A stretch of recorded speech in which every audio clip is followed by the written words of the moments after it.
Students, now let us classify lipids.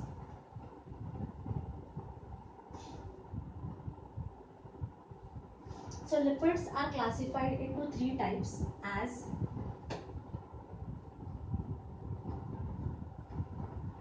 simple lipids,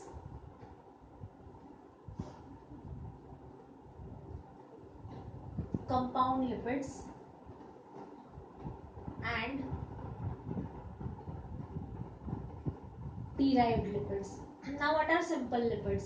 Simple lipids contain only fatty acids and glycerol, fatty acids and alcohol. There is no additional group.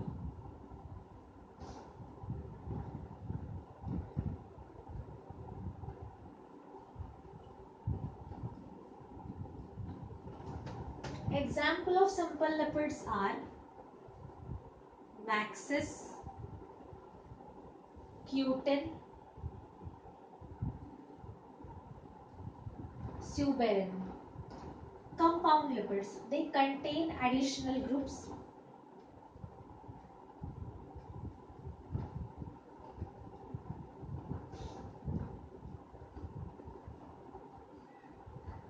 Along with fatty acids and alcohol, they have additional groups. Derived lipids are lipid-like chemicals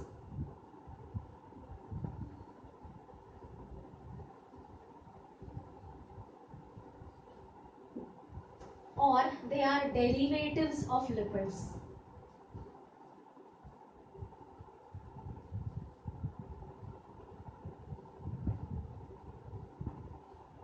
They are not true lipids. They are derivatives of lipids or lipid-like chemicals. Okay. So let us begin with the first type of lipid, and those are simple lipids.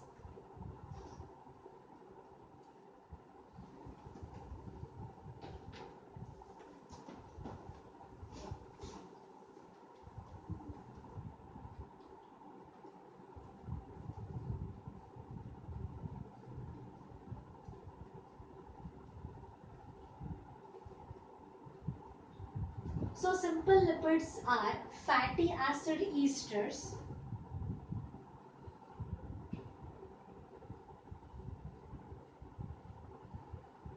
of alcohol like glycerol.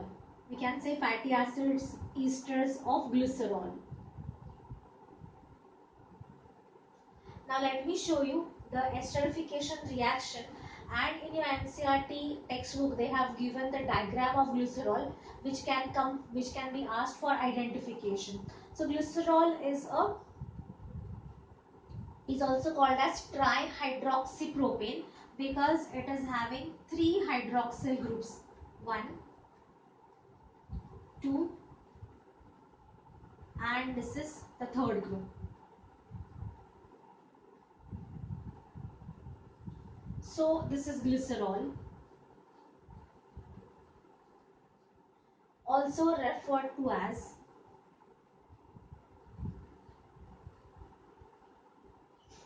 trihydroxypropane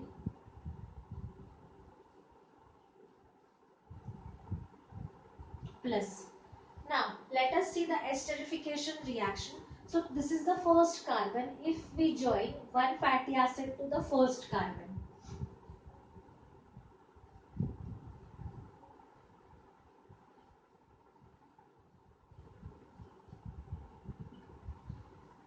so this is OH plus a fatty acid.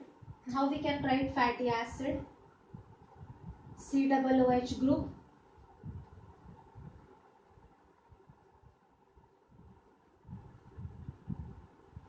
this is COOH and R1. That means it is a fatty acid. Okay. Now it is a hydrocarbon chain with this carboxyl group. So this is the first fatty acid. And now let us form the ester linkage. So there is esterification reaction. Water molecule is lost like this, and see what will be the products. I have removed this water. So what is left? OOC R1. So this linkage is called as ester linkage, right? Okay, so when only one fatty acid is joined to the glycerol, then it is called as monoglyceride.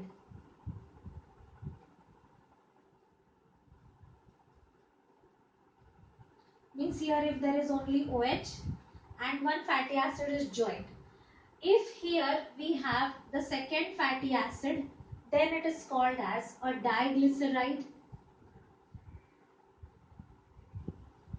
If to this carbon, last carbon, one more fatty acid is joined, then it is called as a triglyceride. Okay, so triglycerides are called as the neutral fats. So we are doing simple lipids. In simple lipids, this is an example. These are neutral fats, or they are also called as true fats, or they are also called as simple lipids. Okay, now this fatty acids chain, they can be saturated or unsaturated, that we have already seen. So depending upon how many fatty acids are attached to glycerol, we have monoglycerides or diglycerides or triglycerides. And what is glycerol? It is trihydroxypropane. So this question is generally asked in your NEET. So this is very, very important that you learn so much and understand this. It's very simple. Okay, now let us go to the next category of lipids, and that is compound lipids.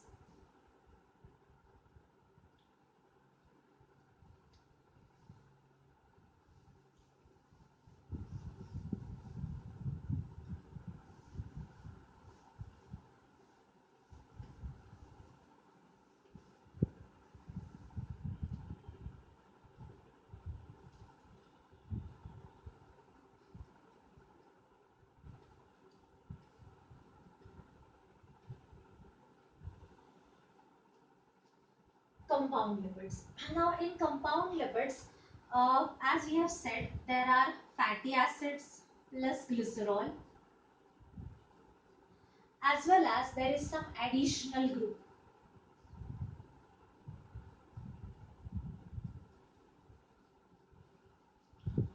For example of compound lipids is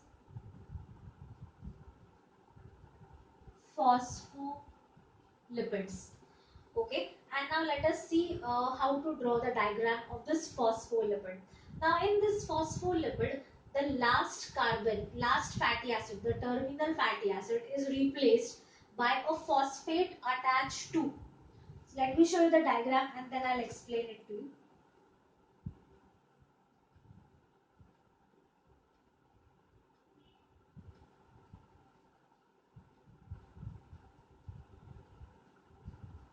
These are R1 and R2 normal chains. Now the terminal carbon is linked to a phosphate, and this phosphate is linked to choline.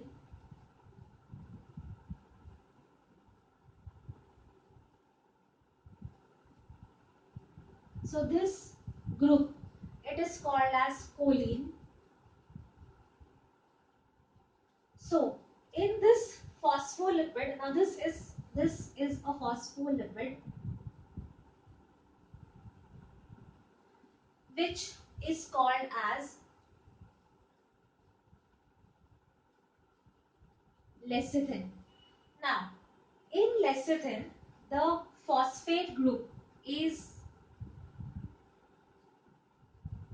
the phosphoric acid is linked to nitrogen containing group. If the group is choline, then the phospholipid is called as lecithin. And if the group is ethanolamine, then the phospholipid is called as cephalin. Okay, so see, everything else is same. It is only because of this choline and phosphate that the phospholipid has got changed, right? So it is called as a phospholipid. All right. So these phospholipids, they are amphipathic.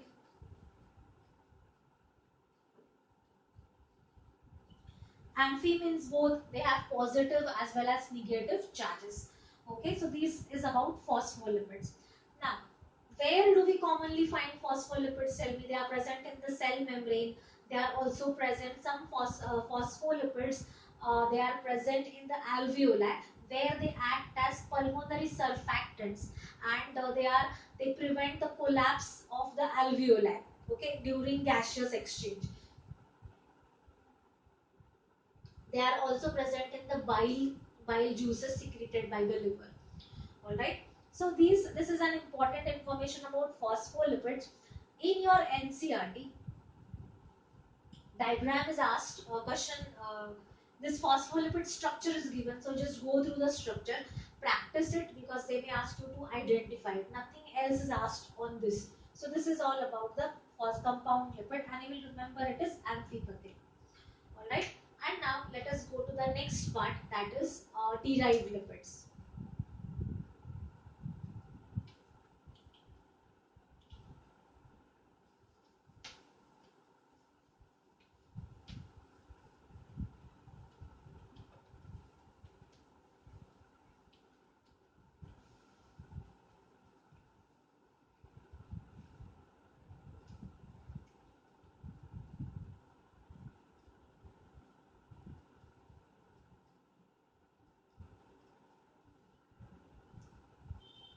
So derived lipids. Now derived lipids are derivatives of lipids. For example, steroids, progesterone, these steroidal hormones. All these are a type of derived lipids. So first type of derived lipid we'll see, that is progesterone. Sorry, prostaglandins, not progesterone.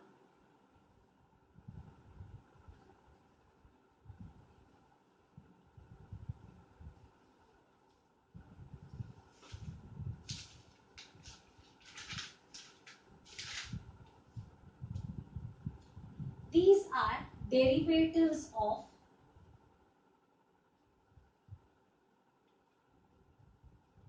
arachidonic acid.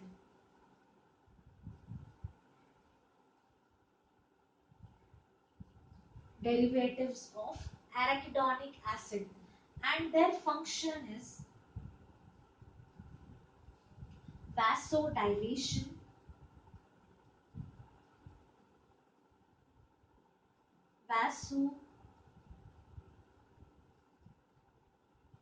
vasoconstriction, formation of mucus, formation of acid in the stomach, and hormone modulation.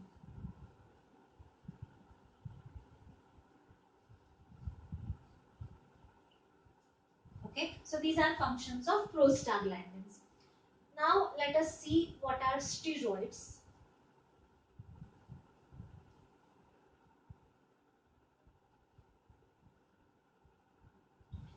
Steroids are a type of complex lipids.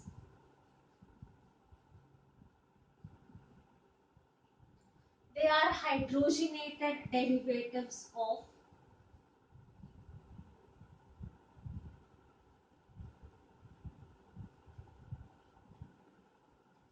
cyclopentano,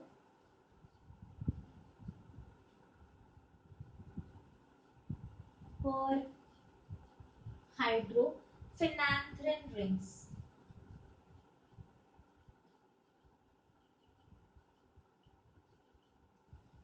Cyclopentano per hydrophenanthrin rings. Now, the structure of steroids is also given in your NCRT. You can immediately just have a look at it. You will be able to identify the steroids.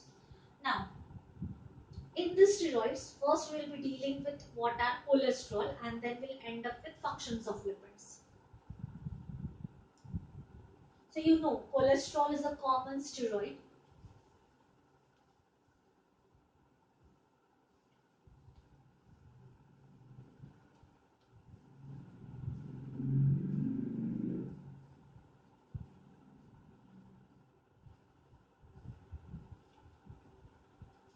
Cholesterol. Cholesterol is a precursor of various hormones.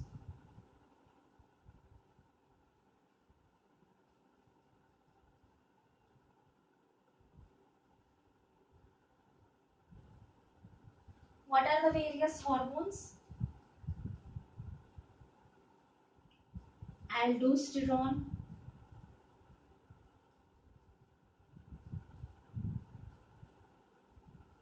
testosterone, progesterone,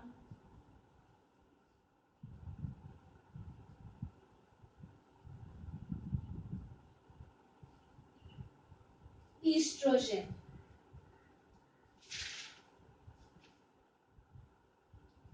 Then cholesterol is converted into vitamin D in the presence of ultraviolet rays or ultraviolet light. Okay. Cholesterol is an important component of cell membrane.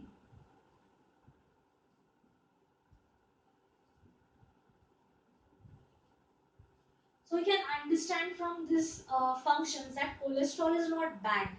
In some proportion, it is good for our health. Okay. And lastly, we are going to discuss the different functions of lipids.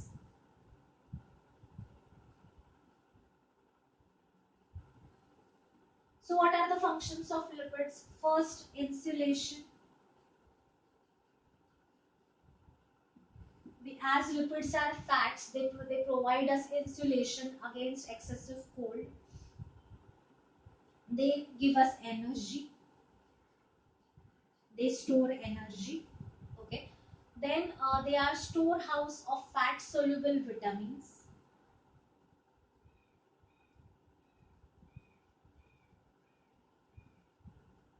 Which are fat soluble vitamins? Vitamin A, D, E and K. Okay. So these are the important functions of lipids. Fine, students. So with this part, we have finished the biomolecules lipids, and in the next video, we'll be starting with the biomolecules, that is nucleic acids, and then we can end the chapter.